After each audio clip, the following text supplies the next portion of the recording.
બે દિવસ અગાઉ આમ આદમી પાર્ટીના પ્રમુખ નિરંજનભાઈ વસાવાએ રાજપીપળામાં ખુલ્લેઆમ દારૂ અને ડ્રગ વેચાય છે એવી એમણે મીડિયામાં સ્ટેટમેન્ટ આપ્યું હતું, જેના કારણે બુટલેગરો ઉશ્કેરાઈ જઈને કેટલાક રાજકીય નેતાઓના ઇશારે એમણે આજે ભર બજારમાં નિરંજનભાઈની ગાડી રોકીને એમના પર જીવલેણ હુમલો કર્યો હતો અને એ હુમલામાં નિરંજનભાઈ જેમ કેમ બચી ગયા અને પોલીસ સ્ટેશને પહોંચીને એમણે ફરિયાદ નોંધાવી છે। ત્યારે આજે બુટલેગરોની જે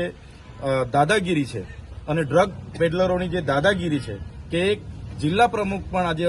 સુરક્ષિત નથી, ત્યારે સામાન્ય જનતાની તો શું વાત થાય। ત્યારે એમના પર કડકમાં કડક કાર્યવાહી થાય, એમના પર જે જીવલેણ હથિયારો હતા એ જમા કરવામાં આવે, એમની ગાડીઓ જમા કરવામાં આવે અને એમને લેસ્ટેડ બુટલેગરો જેટલા પણ છે એમના પણ કેટલી એફઆઈઆરો ભૂતકાળમાં થઈ છે એ યાદી સાથે આવનારા દિવસોમાં કડક કાર્યવાહી થાય, તડીપાર પાસા સુધીની કાર્યવાહી થાય એ અમારી માંગણી છે।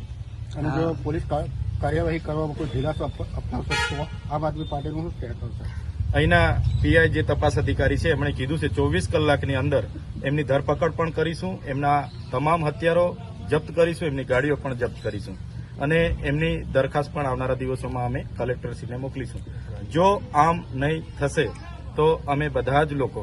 નિરંજનભાઈ એમના પરિવારની સુરક્ષા માટે રાજપીપળામાં ભેગા થઈશું, એસપી કચેરીએ જઈશું અને એસપી સાહેબને વિનંતી કરીને એમના પર કડકમાં કડક કાયદેસરની કાર્યવાહી થાય એવી અમે માંગ કરીશું।